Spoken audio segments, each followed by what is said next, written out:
वाकई में राहुल गांधी की जान को खतरा है या फिर यात्रा में उमड़ी भीड़ नीतीश और मोदी सरकार को डरा रही है? खबर बहुत हैरान और परेशान करने वाली है क्योंकि मसला आतंकी अलर्ट से जुड़ा है। जैसे कि आप जानते हैं कि राहुल गांधी वोट अधिकार यात्रा निकाल रहे हैं, 12 दिन होने को है, मगर अब तक ऐसी खबर, अब जो खबर आई है वो हैरान कर रही है। राहुल गांधी की सिक्योरिटी यानी कि उनकी सुरक्षा को लेकर बहुत बड़ा सवाल खड़ा कर रही है क्योंकि राहुल गांधी की इस यात्रा में आतंकी अलर्ट जारी कर दिया गया है। बाकायदा बिहार सरकार की तरफ से 3 आतंकियों के स्केच जारी किए गए हैं और वो तीनों आतंकियों के स्केच आपकी स्क्रीन पर है। इन तीनों आतंकियों को लेकर 50,000 रुपए का इनाम तक घोषित किया गया है। बताया जा रहा है कि पाकिस्तान के ये आतंकी हैं, नेपाल के रास्ते से घुसे हैं और अब जैसे ही ये खबर सामने आई तो सवाल उठ रहे हैं कि क्या वाकई में सीरियस अलर्ट है ये? क्या राहुल गांधी को सचमुच खतरा है या फिर इस यात्रा में जिस तरीके से आतंकी अलर्ट की खबरें निकलकर सामने आई हैं, इसका मकसद ये है कि यात्रा में जिस तरीके से हुजूम उमड़ रहा है, लोग जनसैलाब देखने को मिल रहा है, तो क्या एक डर का माहौल पैदा कर दिया जाए ताकि लोग दहशत के मारे, डर के मारे इस यात्रा का हिस्सा ना बने? क्या यह भी इसके पीछे मंशा हो सकती है?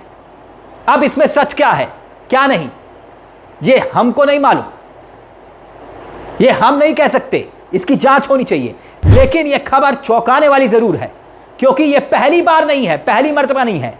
अब याद कीजिए, इसी यात्रा के दौरान आपको वो तस्वीरें भी याद होंगी जब यात्रा में राहुल गांधी बुलेट पर निकले थे और बुलेट चलाते हुए राहुल गांधी की तरफ भीड़ से एक युवक सुरक्षा घेरे को चीरते हुए राहुल गांधी तक पहुंचता है और फिर वो राहुल गांधी को चूमने लगता है, यानी किस करने लगता है।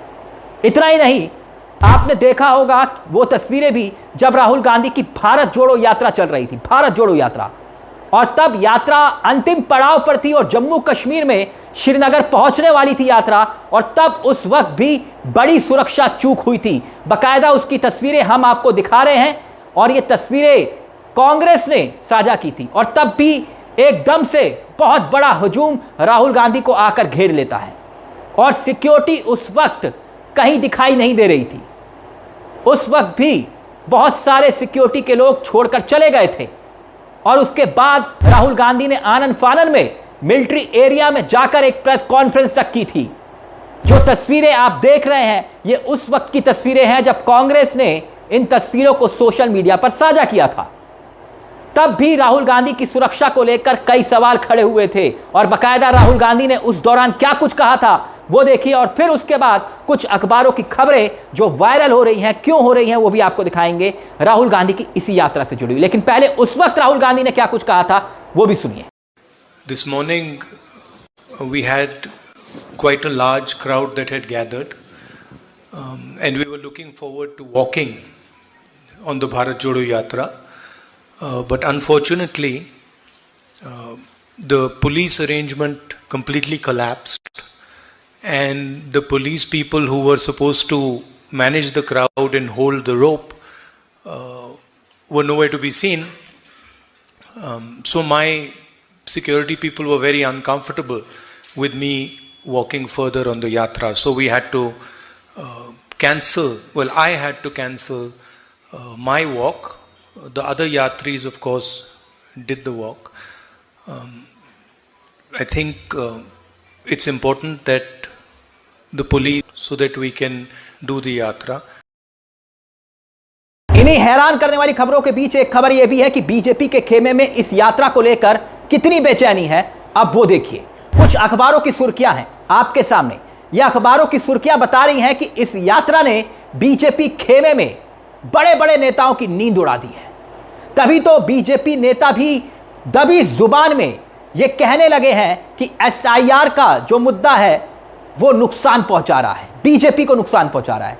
दिल्ली के गलियारों में यह खबर बड़ी चर्चा का विषय बनी हुई है।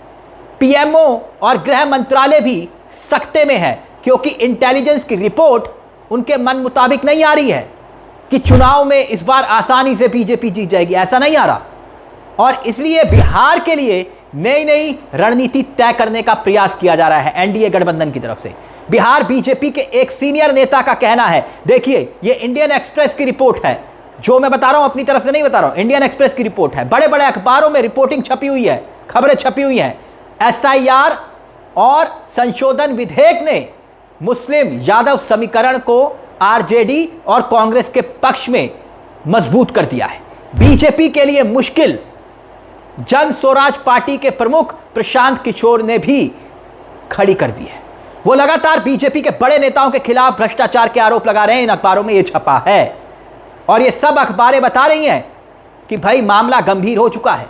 राहुल गांधी की जनसभा, रैली, यात्रा में भीड़ उमड़ रही है और इसी बीच ये खबर आती है कि राहुल गांधी की सुरक्षा और उस पर सवाल।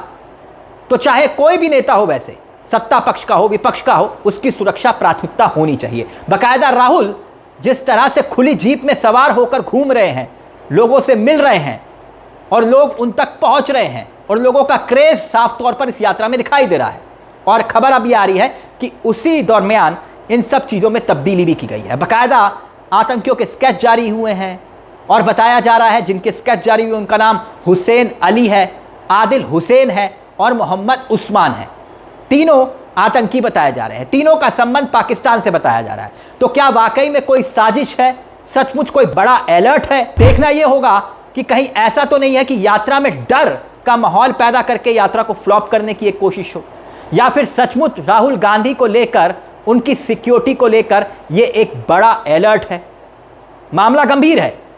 कुछ भी हो, दोनों तरफ से जिम्मेदारी सरकार की है, क्योंकि यात्रा के 10-12 दिन गुजर चुके हैं, 13 दिन होने को आए और ऐसे में 3 आतंकी कैसे अचानक नेपाल बॉर्डर से घुसने में कामयाब हो गए? क्या यह सवाल खड़ा नहीं करता? क्योंकि अगर आतंकी नेपाल बॉर्डर से घुस रहे थे तो सवाल यह खड़ा हो रहा है कि आप क्या कर रहे थे? क्या इंटेलिजेंस इनपुट नहीं था?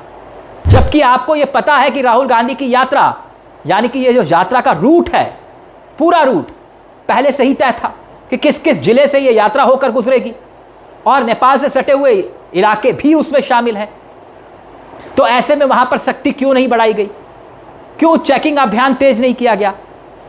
या जो 7 अलग अलग पॉइंट्स हैं उन पर सिक्योरिटी अलर्ट क्यों नहीं रखा गया? क्या यह सवाल खड़ा नहीं होता कि राहुल गांधी की यात्रा में आतंकी अलर्ट एकाएक शक की सुई कहां गहरा रहा है? बहरहाल खबर गंभीर है, इसलिए यह खबर हम आप तक लेकर आए। इस मुद्दे को लेकर दोस्तों आपकी क्या राय है, हमें कमेंट बॉक्स में जरूर बताइएगा। मुझे तिलक चावला को दीजिए इजाजत। चलते चलते दरख्वास्त, हमारे इस चैनल को सब्सक्राइब करना मत भूलिएगा। यह मंच आप ही का है। नमस्कार, जय हिंद, जय भारत।